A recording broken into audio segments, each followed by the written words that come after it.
दोस्तों, क्या आपने कभी ठहरकर सोचा है आखिर क्यों सिर्फ राम नाम का जप करते करते तुलसीदास जैसे संतों को भगवान का प्रत्यक्ष साक्षात्कार हो गया, जबकि कुछ साधक वर्षों तक कठोर मंत्र जप करते रहे फिर भी उस दिव्यता की गहराई तक नहीं पहुंच पाए?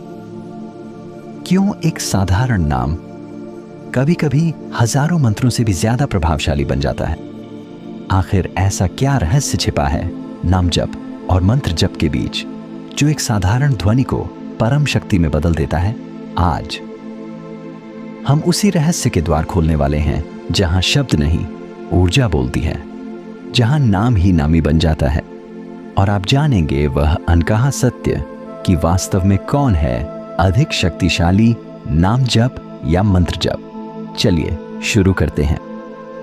पहले बात करते हैं नाम जप की। राम, कृष्ण, हरि सिर्फ ये शब्द नहीं हैं, ये हैं ईश्वर के जीवित स्वरूप।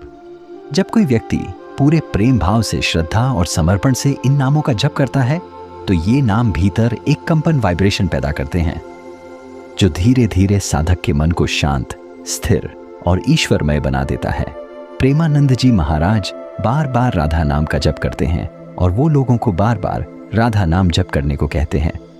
वो कहते हैं, इस राधा नाम में ही जीवन का सुख, समृद्धि और उद्धार छुपा है।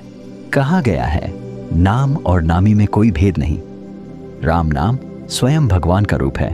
तुलसीदास जी ने कहा, नाम जपत मंगल दिसि दशा, यानी जहां भी नाम लिया जाता है वहां शुभता ही शुभता फैल जाती है।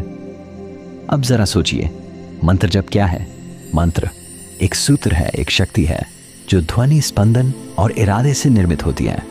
हर मंत्र के भीतर एक दैवी ऊर्जा छिपी होती है। जैसे ओम नमः शिवाय शिव की चेतना को जगाता है। ओम गम गणपतये नमः विघ्नों को दूर करता है। ओम ह्रीं श्रीं लक्ष्म्यै नमः समृद्धि की शक्ति को जगाता है। परंतु मंत्र जप में सिर्फ उच्चारण नहीं, शुद्धता, नियम और दीक्षा भी आवश्यक है, क्योंकि मंत्र एक ऊर्जा को सक्रिय करता है और बिना सही मार्गदर्शन के वह ऊर्जा उलटी भी पड़ सकती है। इसलिए शास्त्रों ने कहा, गुरुमुखात लब्ध मंत्र एव सिद्धिदायका, अर्थात गुरु के मुख से प्राप्त मंत्र ही फलदायक होता है। अब प्रश्न है, इन दोनों में सबसे शक्तिशाली कौन? उत्तर छिपा है काल में, कलयुग यानी वर्तमान युग, जहां मन अस्थिर है, जीवन तेज है, भागदौड़ भरी जिंदगी और नियम निभाना कठिन।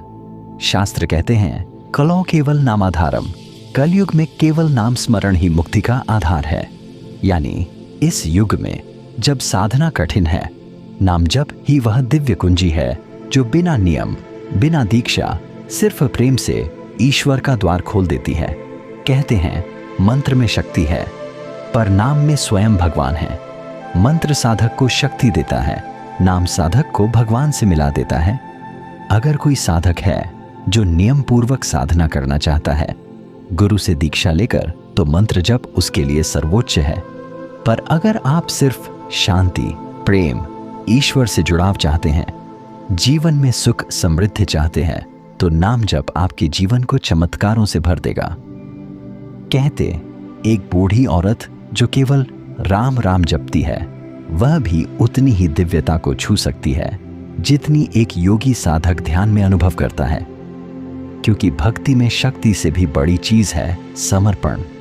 तो अगली बार जब आप नाम लें, सिर्फ जुबान से नहीं, दिल से लीजिए, क्योंकि वो नाम सिर्फ ध्वनि नहीं, वो ईश्वर का स्पंदन है जो आपके भीतर जागने की प्रतीक्षा कर रहा है। नाम जप या मंत्र जप में कौन शक्तिशाली है? उत्तर सरल है, जो प्रेम से किया जाए वही सबसे शक्तिशाली है। बाकी वीडियो को लाइक और चैनल को सब्सक्राइब करें। धन्यवाद।